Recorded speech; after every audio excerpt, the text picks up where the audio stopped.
Hi friends, welcome to வன்சரைகள் channel. இன்றைக்கி நம்மளோட சேனலில் வந்து சண்டே விலாக் தான் பார்க்க போகிறோம். சண்டே எல்லாருக்குமே ரொம்பவே ஜாலியாக என்ஜாய் பண்ணியிருப்பீங்க அப்படின்னு நினைக்கிறேன்.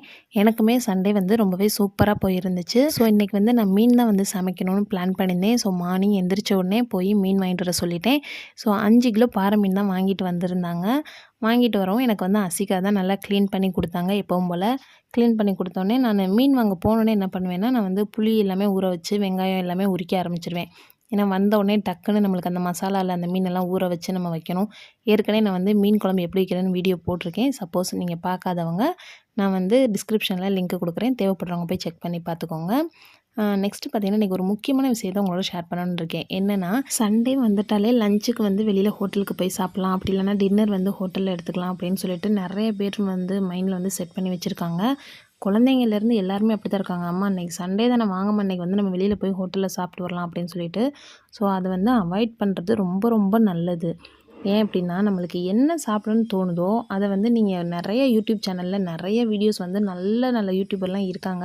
ஸோ அவங்க இதில் வந்து நம்ம ரெசிபி பார்த்துட்டு என்ன தேவையோ அதை பார்த்து நம்ம வந்து செஞ்சு சாப்பிட்டுக்கலாம். இது போக நம்ம ஹோட்டலில் போய் சாப்பிடும்போது நம்ம அதிக பணத்தை கொடுக்குறதோட அதில் வந்து நிறைய டேஸ்ட்டுக்கு வந்து அஜினமோட்டோ, அது போக பிரியாணியில் வந்து எசன்ஸ் வந்து இப்போல்லாம் ஆட் பண்ணுறாங்க. ஸோ அந்த அரோமா தான் வந்து நம்மளை அந்த ஹோட்டல் வந்து கிராஸ் பண்ணும்போது நம்மளுக்கு வந்து அந்த பிரியாணி வந்து சாப்பிடணும் அப்படின்ற ஆர்வத்தை வந்து தூண்டுது அப்படின்னு சொல்கிறாங்க. ஸோ பிரியாணின்னு இல்லை, இது மாதிரி எல்லா ஐட்டம்ஸ்லையுமே வந்து நிறைய வந்து அந்த வாசனைக்காகவும் சரி, நம்மளை சாப்பிட்றதுக்கு தூண்டுறதுக்காகவும் சரி நிறைய ஐட்டம்ஸ் வந்து ஆட் பண்ணுறாங்க. ஸோ அதெல்லாம் அவாய்ட் பண்ணுறது ரொம்ப ரொம்ப நல்லது.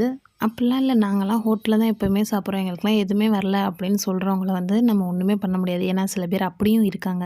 ஸோ அவங்கள்ட்ட நம்ம ஒரு தடவை சொல்லிவிட்டு அதோட விட்டுறலாம். ஏன் இப்படி சொல்கிறேன் அப்படின்னா, ஒருத்தவங்க தெரியாமல் ஒரு தப்பு பண்ணாங்கன்னா நம்ம சொல்லலாம். பட் தெரிஞ்சே அவங்க தப்பு பண்ணுறாங்க அப்படின்னா நம்ம அவங்கள திருத்த முடியாது இல்லையா? ஸோ அதுக்காக தான் சொல்கிறேன். நெக்ஸ்ட்டு பார்த்திங்க அப்படின்னா, இன்றைக்கி 5 கிலோ மீன் எதுக்கு அப்படின்னு பார்த்தீங்கன்னா, 2 குழம்பு வச்சுருக்கேன். என்னென்னா அம்மாவுக்கு வந்து கொண்டு போகிறதுக்கு, அவங்களுக்கு வந்து கால் வலி அப்படின்றதுனால இப்போ கொஞ்சம் நின்று சமைக்கவே முடியல அப்படின்னு சொல்லிட்டு ரொம்ப ஃபீல் பண்ணுறாங்க. சரி இன்றைக்கி நானே சமைச்சு கொண்டு வரேம்மா அப்படின்னு சொல்லிட்டு கொண்டு போயிருந்தேன். அங்கே போய் பார்த்தா அம்மா வந்து கூழ் மாவுக்கு அந்த கம்பு, கேப்பை இதெல்லாம் வந்து வெயிலில் காய வச்சு எடுத்து வச்சுருந்தாங்க. ஸோ நான் போயிட்டேன். நான் போயில ஒரு 3 மணி ஆகிடுச்சு. கொஞ்சம் லேட்டு தான். சரி இருந்தாலும் பிள்ளைங்களுக்கும் சாப்பாடு கொடுத்துட்டு போக கொஞ்சம் லேட் ஆகிடுச்சு. உங்கள் எல்லாேருக்கும் தோணும், சரி அம்மா வீட்டுக்கு ஒரே குழம்பாவே வச்சு எடுத்துகிட்டு போகலாம்ல, எதுக்கு 2 குழம்பு அப்படின்னு சொல்லிட்டு. ஒரே குழம்புனா நம்மளுக்கு வந்து சட்டியும் கொஞ்சம் பத்தாது. அது போக நம்மளுக்கு வந்து மீன் குழம்பு அப்படின்னாலே மறுநாளும் பிள்ளைங்க வந்து நல்லா விரும்பி சாப்பிடுவாங்க. ஸோ அதனால் வந்து நான் எப்பவும் போல் எனக்கு வைக்கிறதையும் வச்சுட்டு அம்மாவுக்கு வந்து தனியாக ஊற்றி எடுத்துகிட்டு வந்தோம்னா அவங்களும் மறுநாள் வச்சுக்கிருவாங்க இல்லையா? இப்போ நம்ம வைக்கிற குழம்போடையே வச்சோம்னா நம்ம கொஞ்சமாக அன்னைக்கு மட்டும் சாப்பிட்றதுக்கு மட்டும் தான் எடுத்துகிட்டு போக முடியும். ஸோ அதுக்காக தான் 2 குழம்பா வச்சு எடுத்துகிட்டு வந்தேன். எங்கள் அம்மா ஒரு நிமிஷம் கூட சும்மா இருக்க மாட்டாங்க. அவ்வளோ துருதுருன்னு அவ்வளோ வேலைகள் வந்து பார்ப்பாங்க. நாங்கள் மொத்தம் 7 பிள்ளைங்க. ஸோ 7 பேரையும் வளர்க்குறதுக்கு எவ்வளோ கஷ்டப்பட்டுருப்பாங்க. இப்போ நம்ம 1, 2 அது போக என்ன மாதிரி ஒரு 3 குழந்தைங்கள வச்சுருக்கவங்க வந்து அதை வளர்க்குறதுக்கு அவங்கள சமாளிக்கிறதுக்கே நம்மளுக்கு எவ்வளோ கஷ்டமாக இருக்குது. அப்போ 7 பிள்ளைங்க அப்படின்னால எவ்வளோ வேலைகள் வந்து இருந்திருக்கும். ஸோ அவ்வளோ கஷ்டப்பட்டு வளர்த்தவங்களுக்கு இன்றைக்கி வந்து 2 பேருக்கு அம்மாவுக்கும் அப்பாவுக்கும் மட்டும் நின்று சமைக்கிறதுக்கு வந்து கால் வலி முடியலை அப்படின்னு நினைக்கும்போது அவங்களும் ரொம்ப ஃபீல் பண்ணுறாங்க. என்னடா அவ்வளோ வேலை பார்த்துருக்கோம், நம்ம இப்போ 2 பேர்த்துக்கு சமைக்க முடியலையே அப்படின்னு சொல்லிட்டு ரொம்ப கஷ்டப்பட்டாங்க. சரி பரவாயில்ல இருக்கட்டும், வயசு போக போக குறையவா செய்யுது, அப்படிதாம்மா இருக்கும் அப்படின்னு சொல்லிட்டு நானும் எவ்வளவோ சொல்லிட்டு வந்திருக்கேன். நெக்ஸ்ட்டு வந்து கூழ் மாவுக்கு கொஞ்சம் லேசாக வறுக்கணும். இன்றைக்கி வந்து எல்லாமே ஒரு கிலோ போட்டிருக்காங்க. ஸோ மொத்தம் 5 கிலோவா நின்று வறுத்தோம்னா இன்னும் கால் வலிக்கும் அப்படின்னு சொல்லிட்டு நானே வறுத்து கொடுத்துட்டு, அப்படியே கொஞ்சம் காய்கறிகள்லாம் வாங்கணும் அப்படின்னு சொல்லிட்டு அங்கே சந்தை போடுவாங்க சண்டே. சரின்னு சொல்லிட்டு அப்படியே சந்தைக்கு போயிட்டு காய்கள்லாம் வாங்கியிருந்தோம். காய் எல்லாமே பார்த்திங்கன்னா எல்லாமே ஃப்ரெஷ்ஷாக இருந்துச்சு. ஆனால் என்னென்னா ரேட்டுமே கொஞ்சம் ஜாஸ்தியாக தான் இருந்துச்சு. எது எடுத்தாலும் 1/4 கிலோ வந்து ரூ. 30. இன்னும் கொஞ்சம் லேட்டாக போனோம் அப்படின்னா நம்மளுக்கு வந்து ரூ. 20 அந்த மாதிரிலாம் கொடுப்பாங்க. சரி இருந்தாலும் நம்ம பிள்ளைங்கள விட்டுட்டு வந்திருக்கோம், நம்ம வேகமாக வாங்கிட்டு போயிடலாம் அப்படின்னு சொல்லிட்டு கொஞ்சம் வேகமாகவே வாங்கினோம்.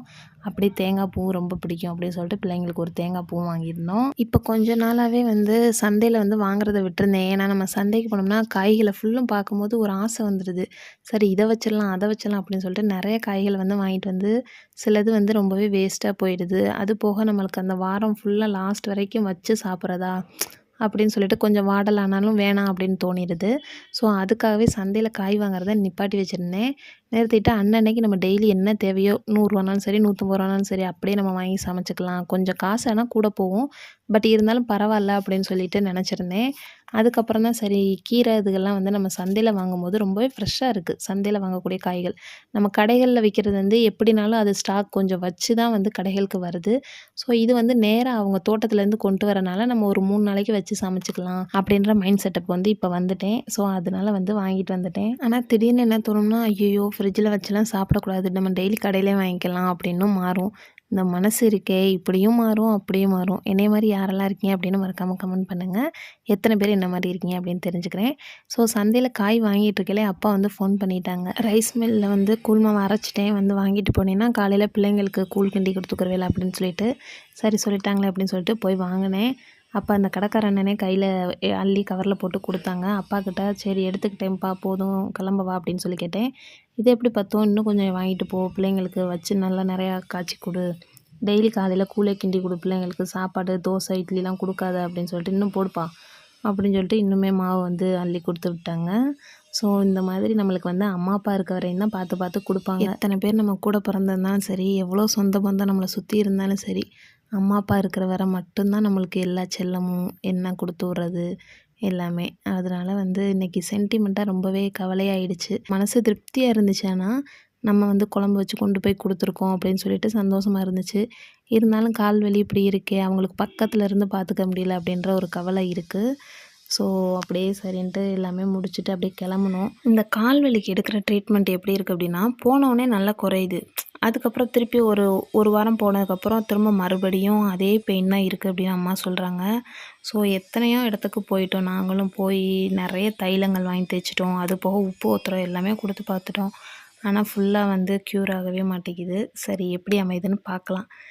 நெக்ஸ்ட்டு வீட்டுக்கு வந்துட்டு காய்கள்லாம் எடுத்து வச்சலாம் அப்படின்னு சொல்லிட்டு எடுத்து வச்சுருந்தேன். நான் வாங்கினது வந்து இன்றைக்கி பீன்ஸு, கேரட்டு, அரைக்கீரை, தக்காளி, லெமனு, புதினா மல்லி, கருவேப்பிலை வந்து இருந்துச்சு. ஸோ புதினா மல்லி மட்டும் வாங்கிட்டு அதுக்கப்புறம் கற்பூரவள்ளி வாழைப்பழம், அப்புறம் வெள்ளரி பிஞ்சு. இது ₹20 வெள்ளரி பிஞ்சு 4, 5 பீஸ் தான் இருந்துச்சு.